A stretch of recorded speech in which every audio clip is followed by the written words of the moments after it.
Seconde épître de Pierre, chapitre 1er, premier paragraphe, versets 1 et 2. Siméon Pierre, esclave et apôtre de Jésus-Christ, à ceux qui ont reçu en partage une foi de pareil prix avec nous, par la justice de notre Dieu et Sauveur Jésus-Christ, que la grâce et la paix vous soient multipliées dans la connaissance de Dieu et de Jésus notre Seigneur. Deuxième paragraphe, versets 3 à 11. Comme sa divine puissance nous a donné tout ce qui regarde la vie et la piété, par la connaissance de celui qui nous a appelés par la gloire et par la vertu, par lesquels il nous a donné les très grandes et précieuses promesses, afin que par elles vous participiez de la nature divine, ayant échappé à la corruption qui est dans le monde par la convoitise.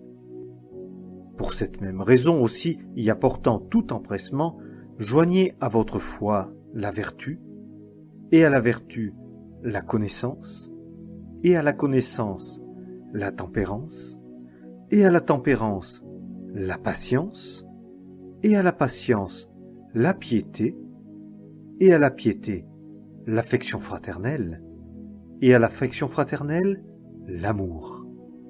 Car si ces choses sont en vous et y abondent, elles font que vous ne serez pas oisifs ni stériles pour ce qui regarde la connaissance de notre Seigneur Jésus-Christ.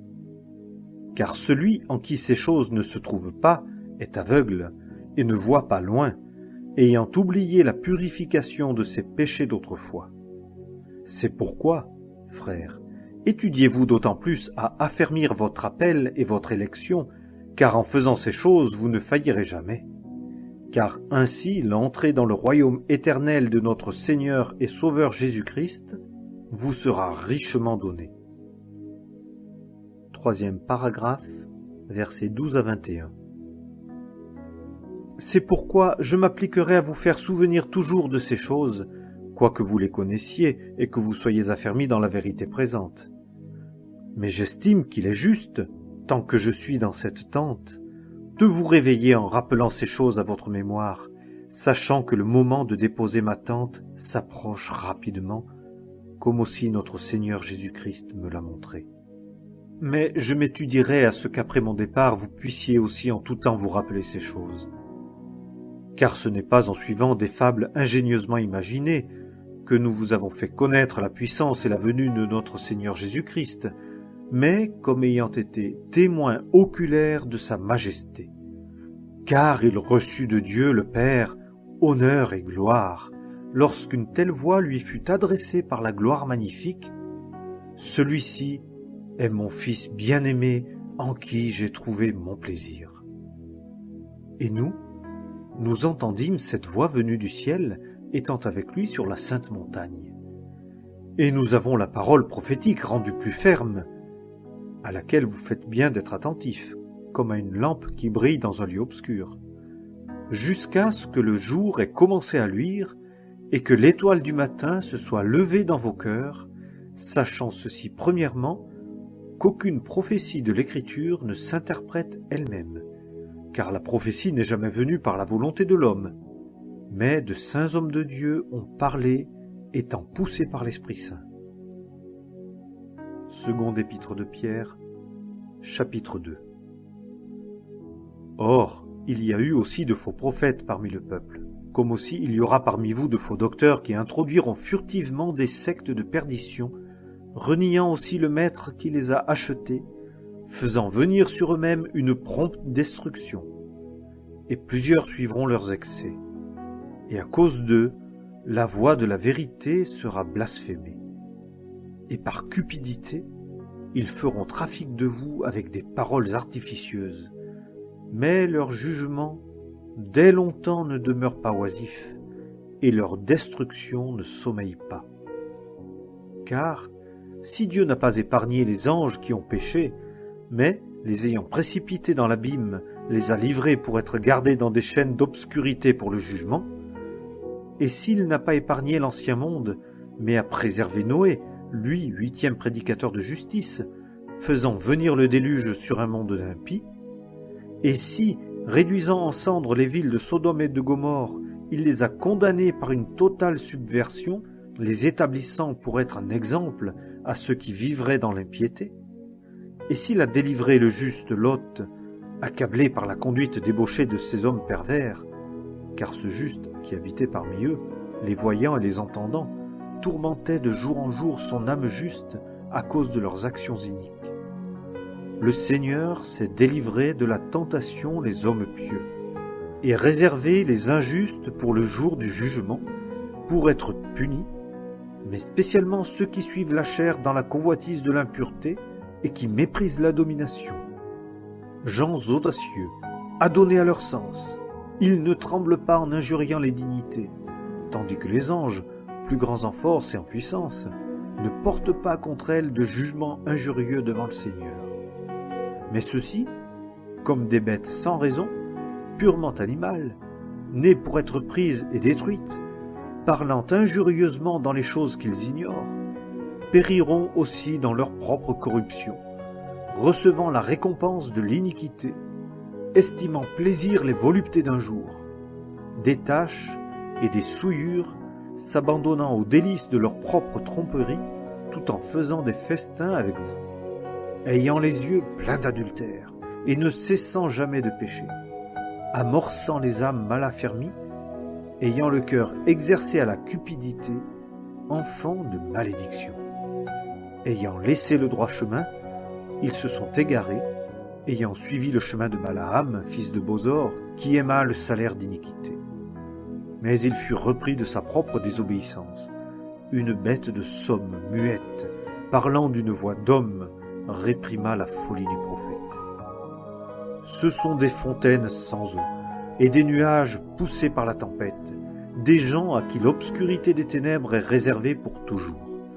Car, en prononçant d'orgueilleux discours de vanité, ils amorcent par les convoitises de la chair, par leurs impudicités, ceux qui avaient depuis peu échappé à ceux qui vivent dans l'erreur, leur promettant la liberté, eux qui sont esclaves de la corruption. Car on est esclave de celui par qui on est vaincu. Car, si, après avoir échappé aux souillures du monde par la connaissance du Seigneur et Sauveur Jésus-Christ, étant de nouveau enlacés, ils sont vaincus par elle, leur dernière condition est pire que la première. Car il eût mieux valu n'avoir pas connu la voie de la justice que de se détourner, après l'avoir connue, du saint commandement qui leur avait été donné. Mais ce que dit le proverbe véritable leur est arrivé, le chien est retourné à ce qu'il avait vomi lui-même, et la truie lavée à se vautrer au bourbier. Seconde épître de Pierre, chapitre 3. Premier paragraphe, versets 1 à 10. Je vous écris déjà, bien-aimés, cette seconde lettre.